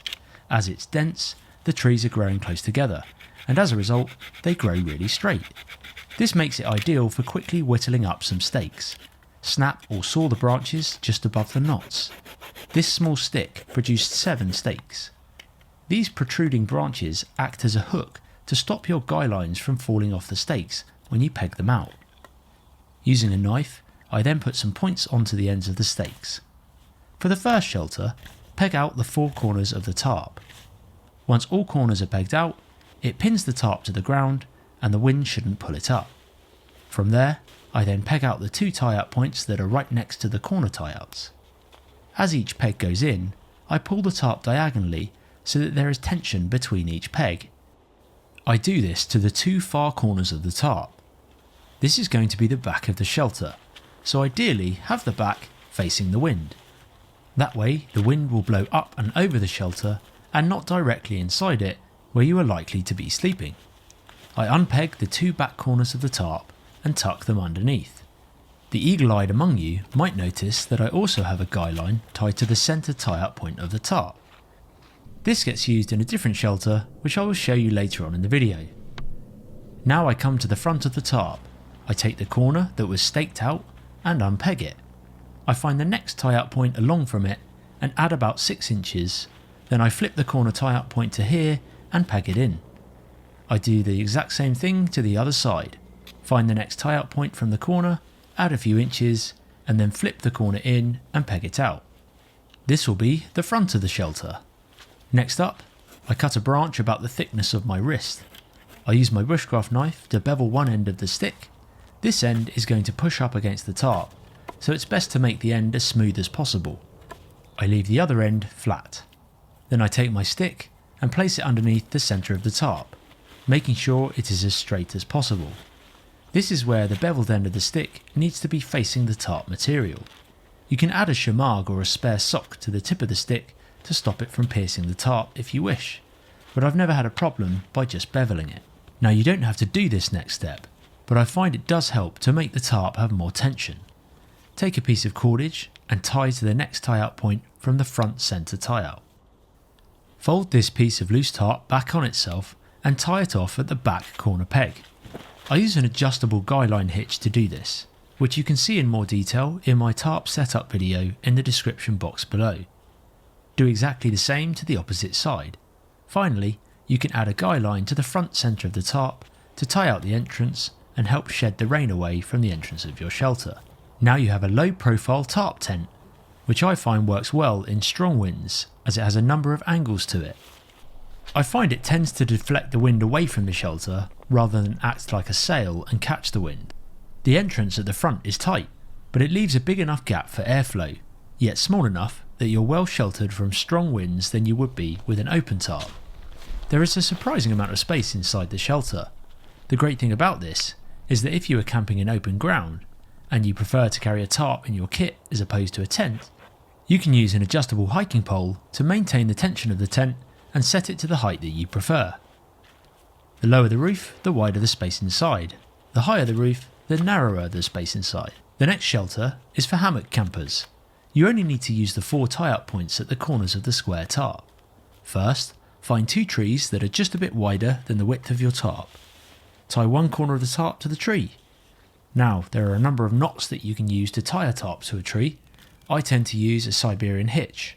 If you want to learn how to tie it, I recommend watching my tarp setup video in the description box below. Once you have tied the knot, grab the other corner of the tarp and tie this off to the opposite tree. Note that I am tying opposite ends of my tarp so that it is set up in a diagonal pattern. Once your tarp is secured in between the trees, you should have just 2 guy lines remaining. Grab these and peg the tarp out so that it is tight. Again, I use an adjustable guy line hitch so that I can adjust the tension of the tarp if the wind and rain make the tarp sag over time. Then head on over to the opposite side and do the same there. If the winds are strong, then don't use too much guy line. Just peg the tarp down as low as possible so that you are well sheltered from the wind. And that's it. With the 2 guy lines pegged out, you've set up a diamond fly tarp. All you need to do now is string your hammock in between the trees. The great thing about this setup is not only is it great in strong winds, but you can also adapt it to make it much more spacious when the weather has calmed down. All you need to do is undo one of the side guy lines, and this time take it further out to the side and tie it to a tree about head height. The other side should be the one that is protecting you from the wind. Meanwhile, you now have an open view of the forest, as well as the opportunity to have a fire underneath the tarp, providing that you have strung it high enough so that the sparks won't burn holes in it. If the storm has passed and there is little to no wind, then you can unpeg the other side and open it up to have a much wider area protected from above, and it allows you to have a 360-degree view of the surrounding woodland. Should the wind pick up again, you can just take the guy lines and tie them down as close as possible to the centre of the shelter to give you that added protection from the sides again. You'll notice that with this shelter setup, I don't have a specific ridgeline running through the loops in my tarp with prusik loops. This is because all I generally need is 4 guy lines on each corner of a tarp, and I have far more versatility for quicker tarp setups than I would with a pre-tied ridgeline. Heterohelix, or common ivy, contains a high level of active compounds which can be used to make a form of laundry detergent or soap. The active compounds we are looking to extract from the leaves is the saponins. To do this, gather a handful of small leaves and crush them up. Put this in a container and fill with water. Let the water boil for around 15 minutes. Take the container off the fire and leave to cool. Then filter the water into another container and you'll now have made some entirely natural soap. Please note that this species of ivy is easy to handle. It is not like poison ivy. Be sure to positively identify any ivy before you handle it. The lesser spotted dogfish is very common in British waters. It can be caught by boat or from the shore. It is edible, although not eaten as much nowadays. The skin of the dogfish is very unique. It has the rough texture of sandpaper, and was once highly sought after to use when sanding down furniture. Word of warning, if you are squeamish, you might want to skip the next part. But this is a survival video, so if you want to learn, then carry on watching. First, you dispatch the fish. This one was dispatched earlier. Then use a knife and a pair of pliers to peel off the skin of the fish. You can then use the skin straight away as sandpaper, or you can dry it out, which makes the denticles in the skin stand out more, which will make it more abrasive. As part of my fishing kit, I carry a handful of wire traces, which I use when trying to catch predator fish that have sharp teeth, such as pike, perch and zander. Despite looking thin and flimsy, these wire traces are actually pretty strong. I wrap the wire trace around the 4 split logs and secure it in place. The reason I'm using wire and not paracord is because the paracord will burn and likely snap quite quickly, causing the logs to fall apart. Now I have a log with a much larger hole in it, and it still has the airflow hole on the side, so I can rotate it to face the direction of the wind to allow more oxygen and a better flame. If you don't have any wire trace on you, then what I tend to do is get my axe or hatchet and put a point on each of the pieces of the split log. Then I place all these pieces together and hammer them into the ground, whilst trying to make sure that the air intake hole is facing the wind. I then start a fire inside and add a handful of small twigs. The benefit of having the wider hole means there is more space for fuel, and therefore the fire will burn hotter and faster. I can also use some of the offcuts of pine that were removed when putting the points on the ends of them. Within minutes, the fire is ready for a pot or pan to go on. You can use stones or even 2 small sticks lying perpendicular to each other. Oxygen can still easily flow through the air intake and enter the main chamber, which is now much larger. The benefit of doing it this way means that you don't need any wire to hold the sticks together. You don't even really need the air intake hole, it just helps to get to a flame quicker. The downsides are that it will burn through the wood a lot faster than the rocket stove does. A simple, cheap monocular can help you identify good camping areas way ahead of you. You can clip them to your backpack so you can use it on the move, and it's so compact that it wouldn't take up much room in your pack. Using some vegetation as a backdrop, you can scout the area ahead to look for ideal locations to stealth camp, or check the movements of any people nearby. This particular one comes with a carry case, so you can attach it to your belt if you would prefer. When setting up a shelter, be it a tent, tarp, or even making a natural shelter, it needs to ideally be low profile and fast to set up. A small, lightweight tarp like this 2.9 by 3 meter tarp is ideal for most situations. A tarp is much more versatile than a tent and can often be quicker to set up. One of the best low profile tarp setups is to lay your tarp flat down on the ground, preferably with bushes and small vegetation nearby. Peg out the four corners of the tarp so that it is quite tight. Then cut a small stick and place this underneath the front of the centre of the tarp. Now you have a low profile shelter, but it's still quite visible. Add some camo netting over the top of the tarp to help blur the sharp edges and make it blend in more with the surrounding woodland. Take this one step further by adding nearby debris, be it leaves or branches from dead vegetation. The camo netting traps the leaves and stops them falling off, allowing you to cover your entire shelter. Though you are generally more exposed when hammock camping, as you will likely have a tarp above your head, you can still take steps to aid you when stealth camping.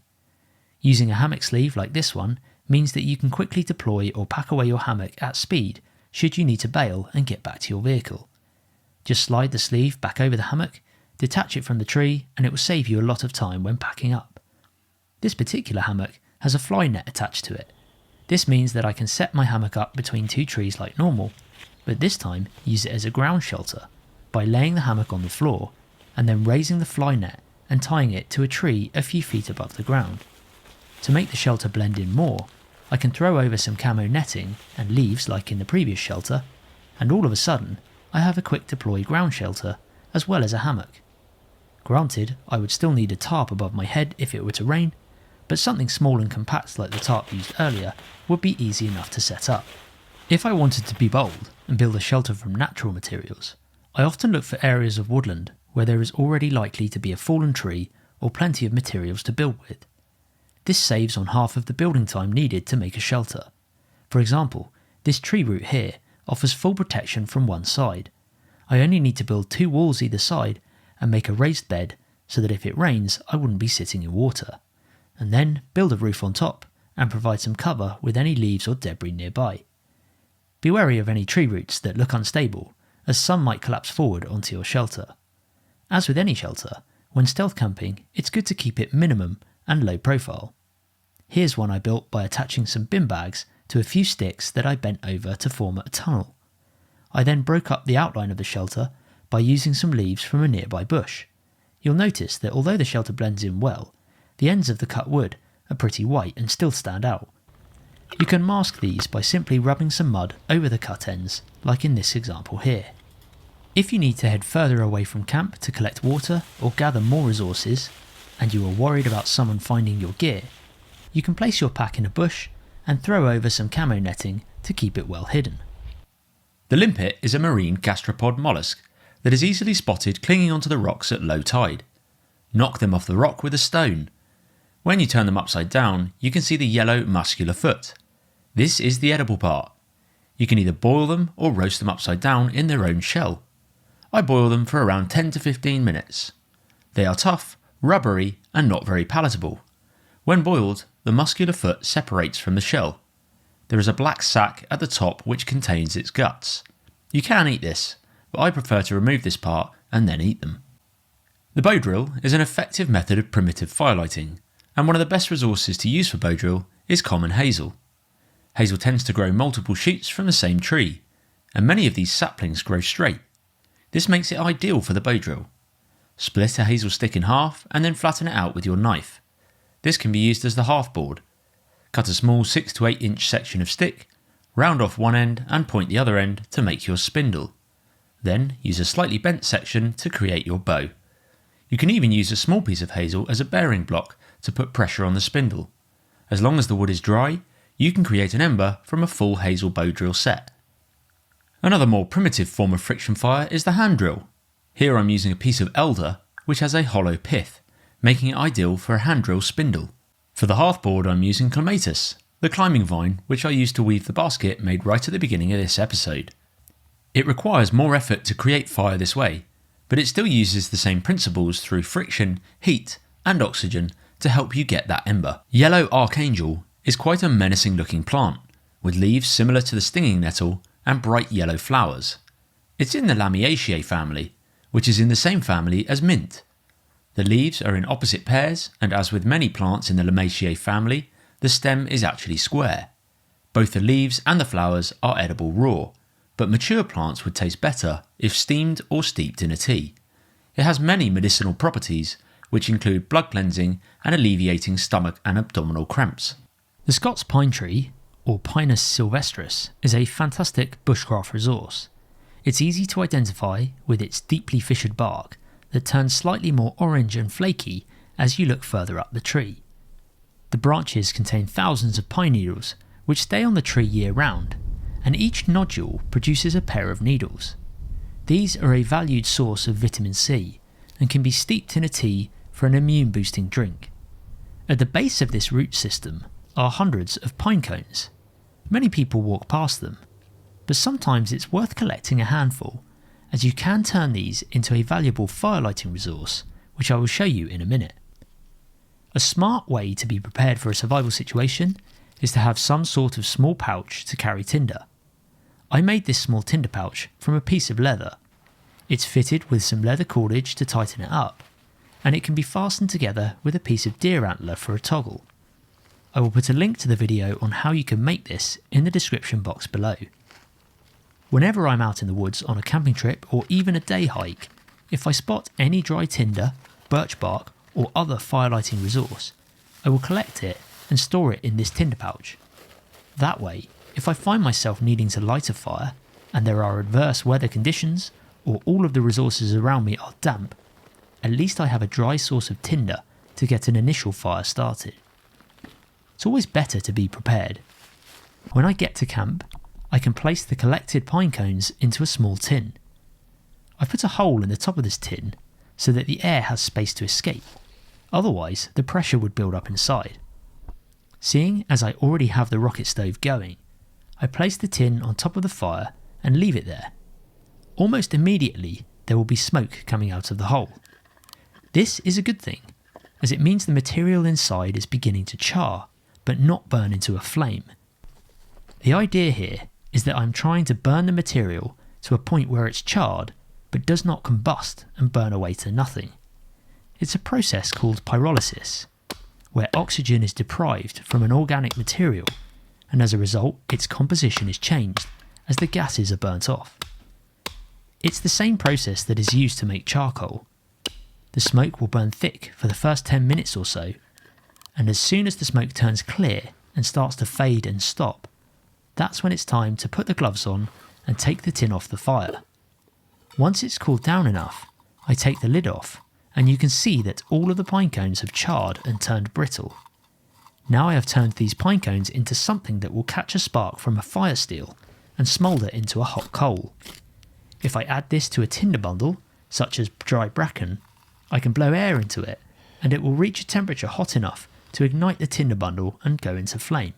Digitalis purpurea, or as it's better known, the foxglove, a stunning biennial plant that grows in woodlands and on forest verges. With its bell-shaped flowers and bright, vivid colours, these striking plants are the standout queens of the woodland during June and into July. However, do not be deceived by the beauty and elegance of this plant. It's highly toxic and contains a digitoxin, which is a form of glycoside that can cause fatal heart failure and death if ingested. It doesn't just affect the heart, but can also cause severe vomiting, abdominal pain and blurred vision. Just 2 to 3 dried leaves can be enough for a fatal dose. It's not hard to identify when it's in this stage, as the flowers are so distinctive. However, as it's a biennial plant, the first year it only grows leaves low down to the ground. There are no flowers. These leaves can easily be misidentified with the edible primrose plant. The main difference is that the leaves of the foxglove are lance-like in shape and form a point at the end, whereas the primrose is more rounded. The stem of the foxglove is like velvet. It's incredibly smooth with soft, tiny hairs. Another highly toxic plant is ragwort. This yellow flowering plant is common amongst meadows and pasture land. It contains toxic alkaloids, which can damage the tubes in your liver over time, and can even contribute to liver cancer. Farmers will be well aware of this plant, as often when it dries, it gets cut up when the grass is cut for hay. Horses then ingest this, and it's very poisonous for them. It's fairly easy to identify with its scraggy leaves, which are lobed and toothed, and during June and July, it has bright yellow flowers. On a more lighter note, let's take a look at an edible plant that you can often find at this time of year. This small purple flowering plant is growing on the verge of a large coniferous forest. It's called self-heal or Prunella vulgaris, and the key to this plant is in the name.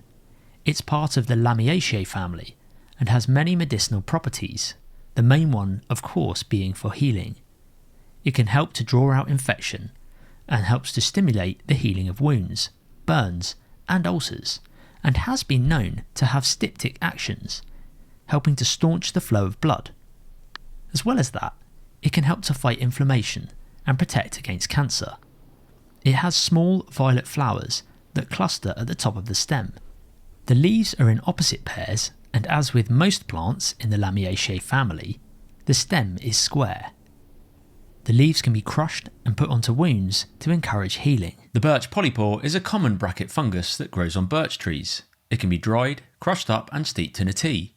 It has many medicinal properties including anti-inflammatory, antifungal, antiseptic and more.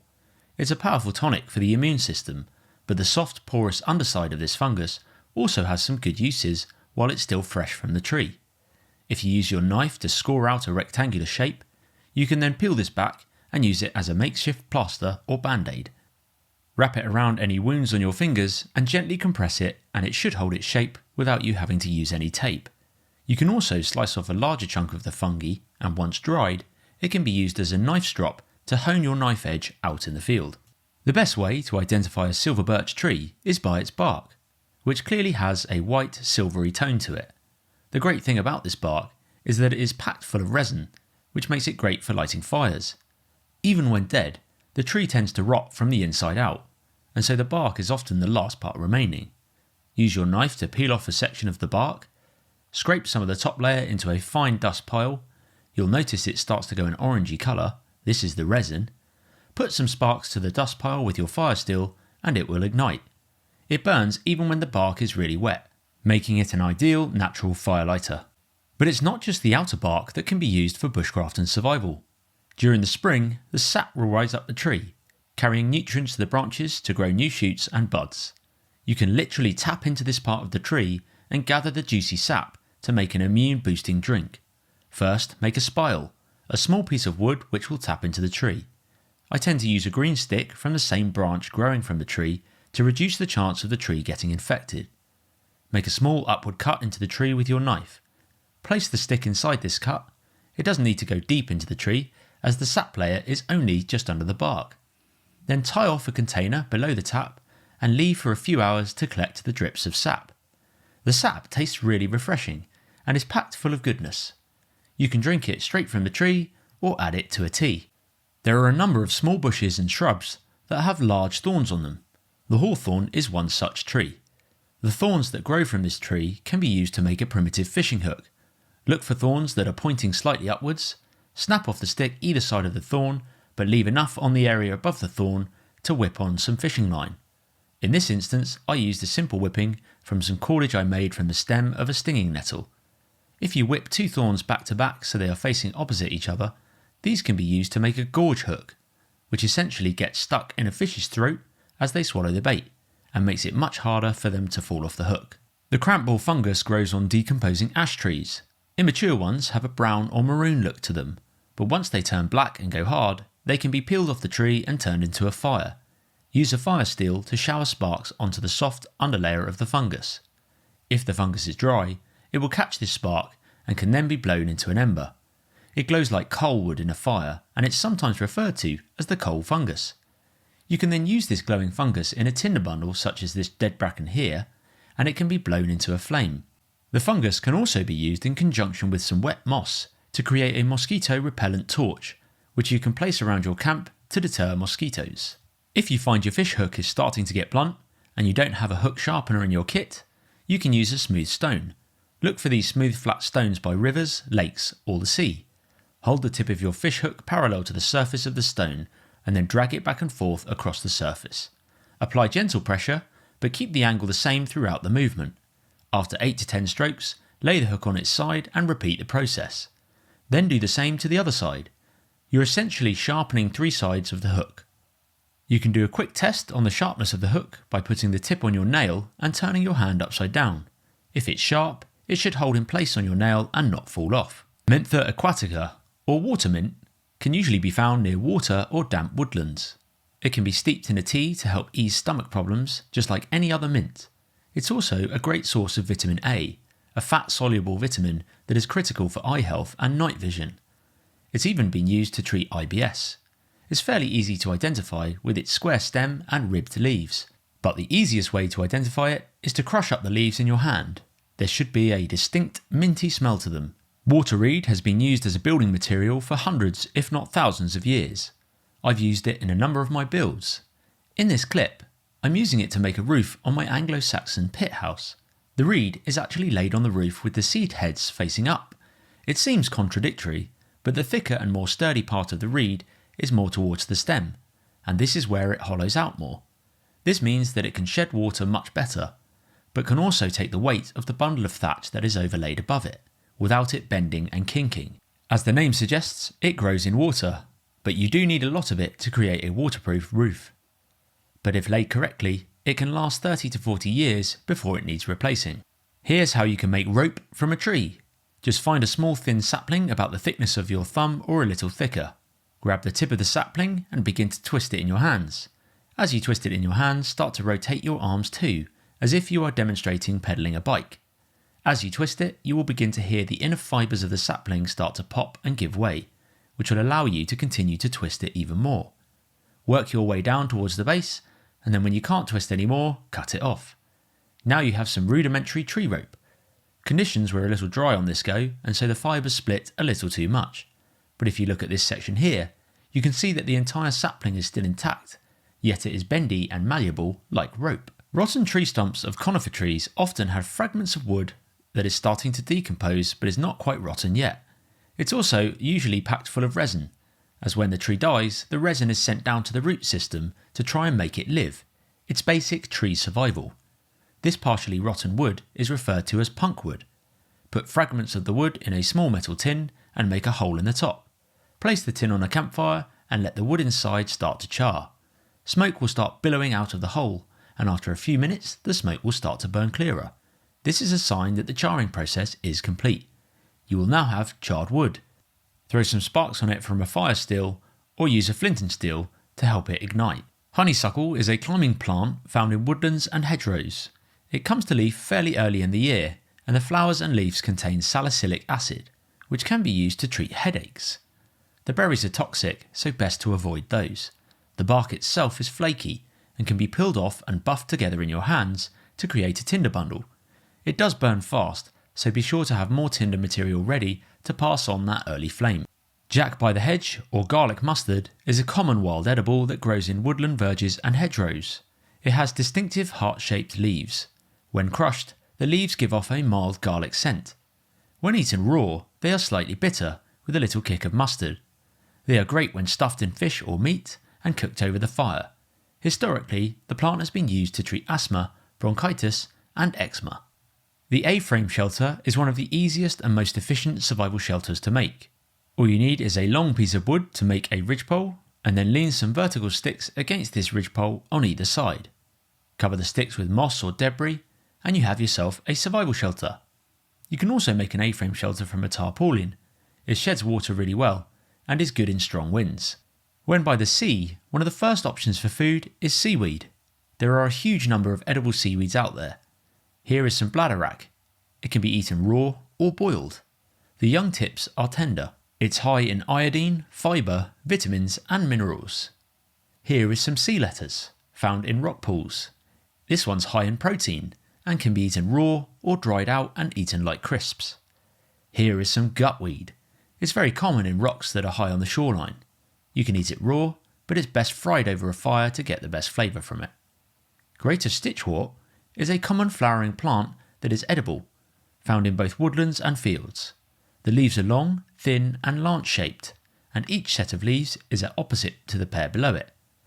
The leaves and flowers are edible and go well in a wild food salad. Historically, it had been used to treat muscle aches and cramps, hence the name stitchwort.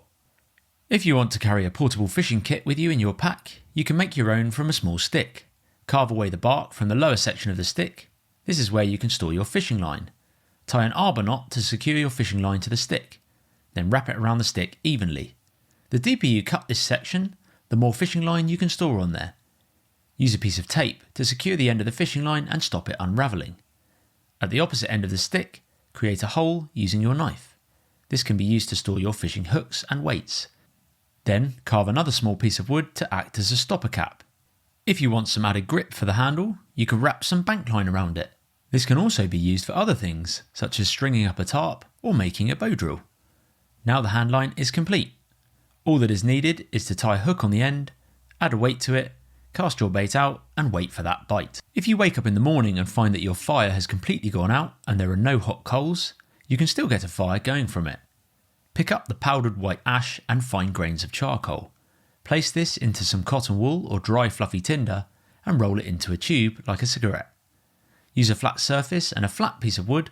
Roll the cotton wool tube back and forward, applying pressure as you do it. This will create friction, which then creates heat.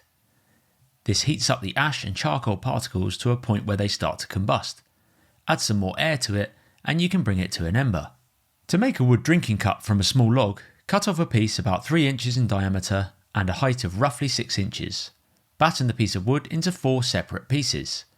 Number each individual piece of log with a piece of charcoal or a stick covered in mud.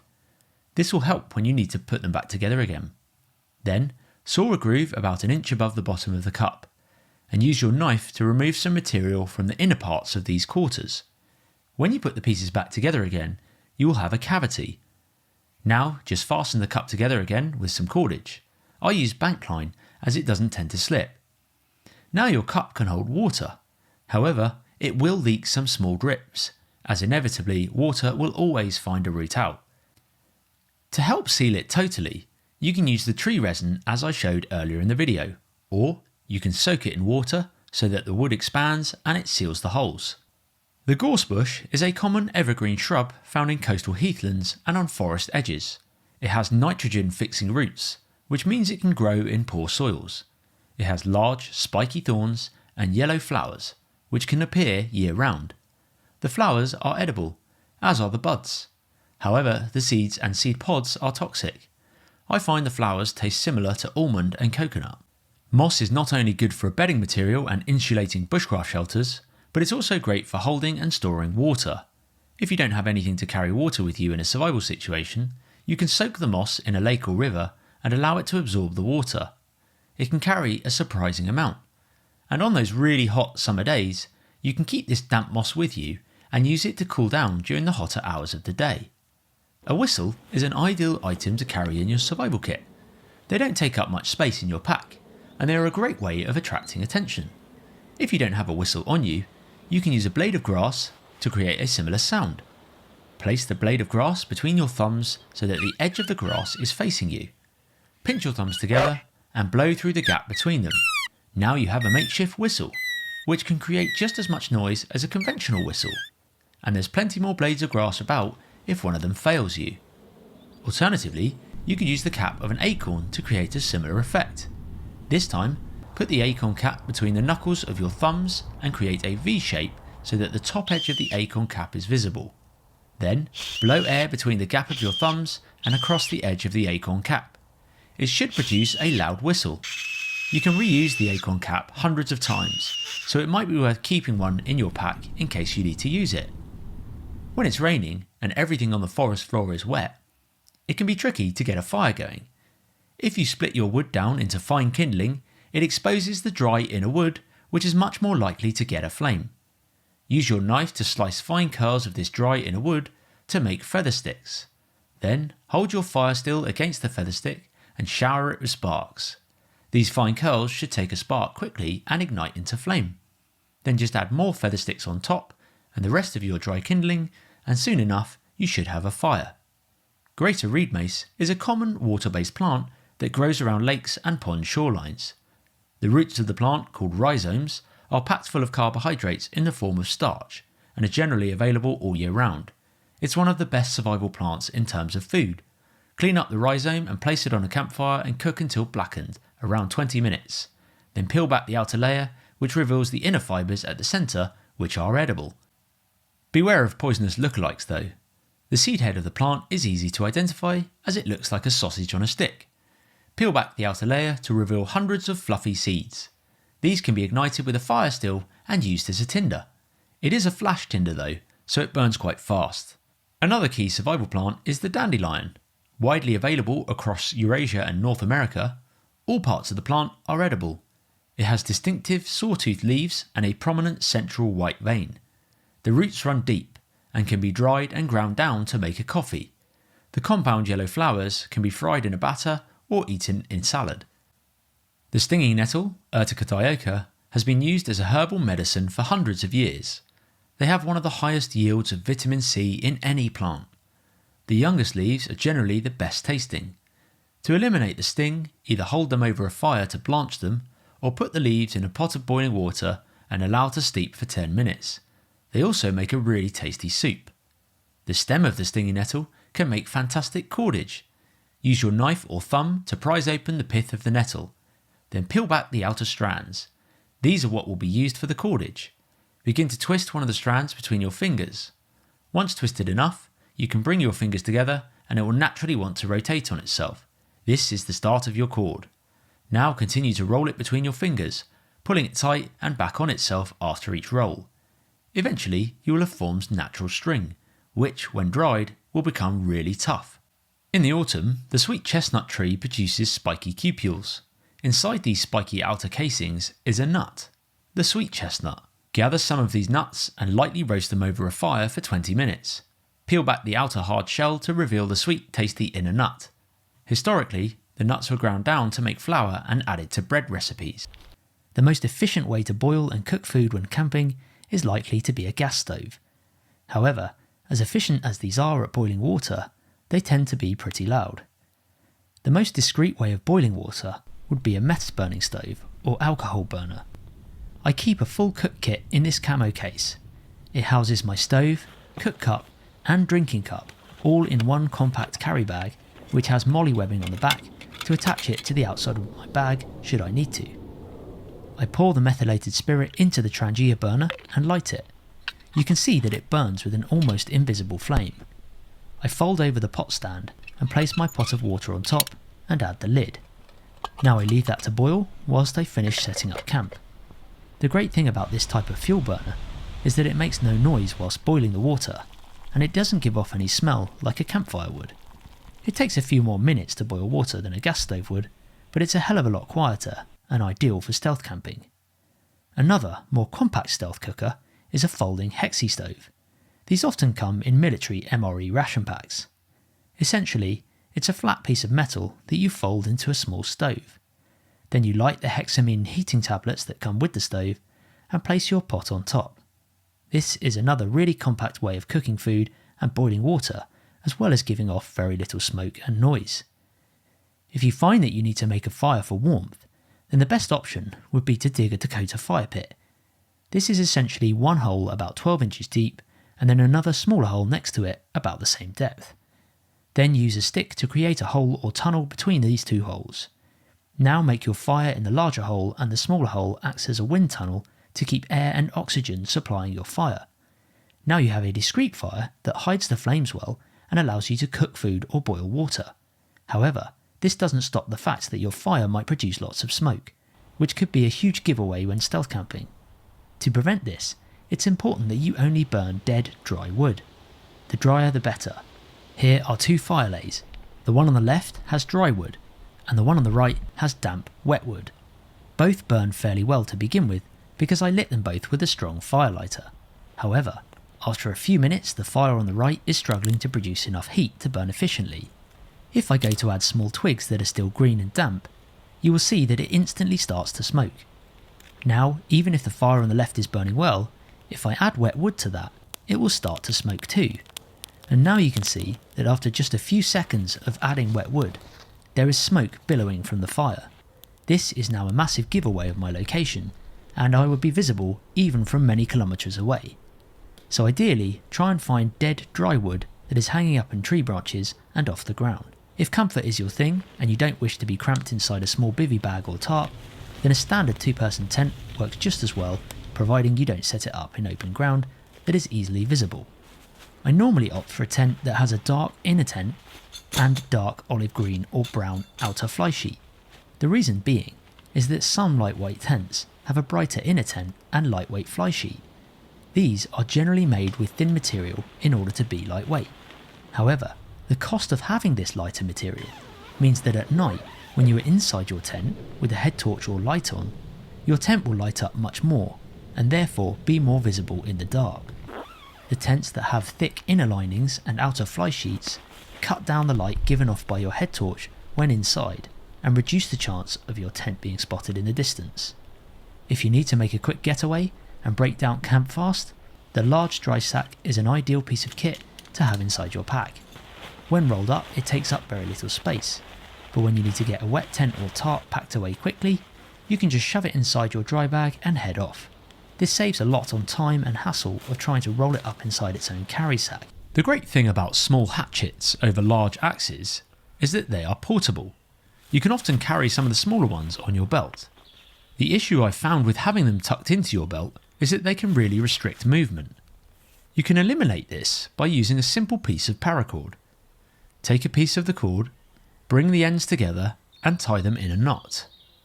This creates a loop. Now pass this loop through your belt and then pass the knot through the loop like you would with a prusik knot for tying onto the ridgeline of a tarp.